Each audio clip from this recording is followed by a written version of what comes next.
Saudara-saudari, marilah kita mendengarkan renungan dengan judul Tinggallah dalam kasih-Ku, yang berdasarkan pada Injil Yohanes bab 15 ayat 9. Yesus bersabda, "Seperti Bapa telah mengasihi aku, demikianlah juga aku telah mengasihi kamu. Tinggallah di dalam kasih-Ku itu." Dalam nama Bapa dan Putra dan Roh Kudus. Amin. Saudara-saudari terkasih dalam nama Tuhan Yesus Kristus. Pada suatu hari, Yesus menyampaikan hubungannya dengan Allah Bapa demikian, "Seperti Bapa telah mengasihi aku, demikianlah juga aku telah mengasihi kamu. Tinggallah di dalam kasih-Ku itu.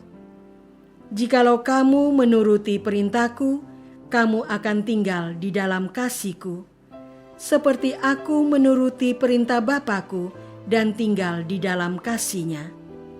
Semuanya itu Kukatakan kepadamu, supaya sukacita-Ku ada di dalam kamu, dan sukacitamu menjadi penuh." Saudara-saudara terkasih,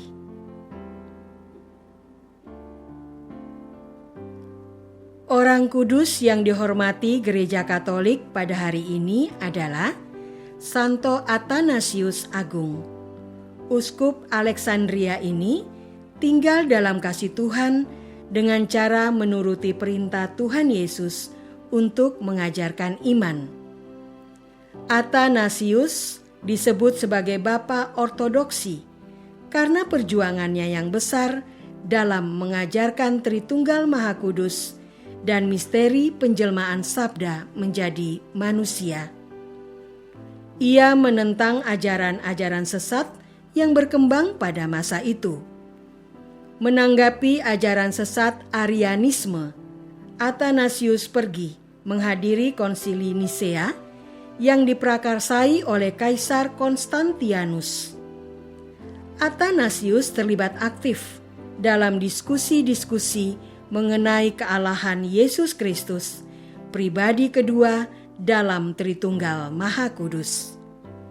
Pada masa kepemimpinannya sebagai uskup Arianisme, timbul lagi di Mesir.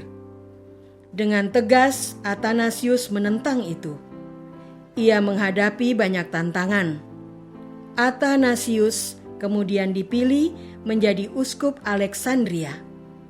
Dalam tugasnya, Athanasius mengunjungi seluruh wilayah keuskupannya, termasuk pertapaan-pertapaan para rahib yang tinggal di padang gurun. Athanasius meneladani cara hidup para pertapa itu, terutama dengan Santo Antonius, sang pertapa dari Mesir. Saudara-saudara terkasih, seseorang melakukan sesuatu seringkali karena ia pernah mendapatkan perilaku yang sama dari orang lain. Seorang anak yang mendapatkan kehangatan dari kedua orang tuanya akan menunjukkan hubungan yang hangat pula kepada orang lain. Seorang anggota militer yang dididik dengan kedisiplinan akan bersikap disiplin juga dalam hidupnya. Seseorang yang tinggal bersama para seniman akan memiliki sikap yang kreatif dalam mengisi waktu-waktunya.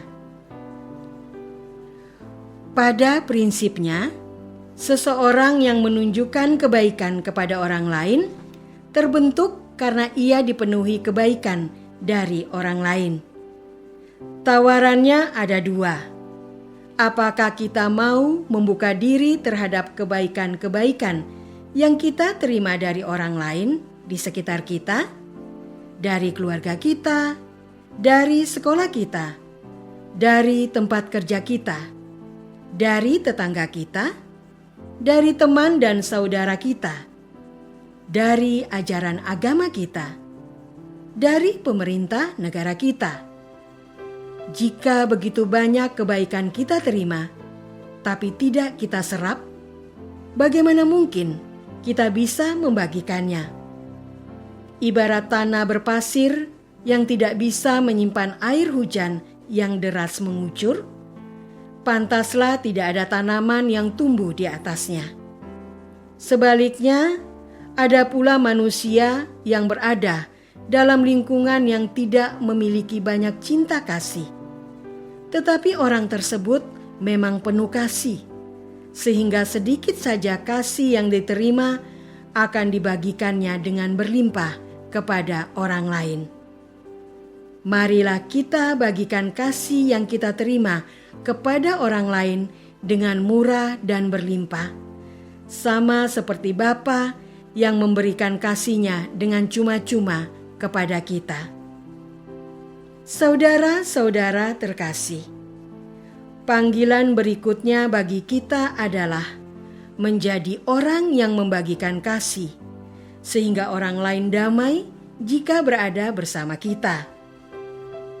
Sebagai pejabat pemerintah, kita dipanggil melayani kebutuhan administrasi kependudukan dengan baik. Sebagai guru, kita bertanggung jawab mempersiapkan anak didik untuk menentukan masa depannya.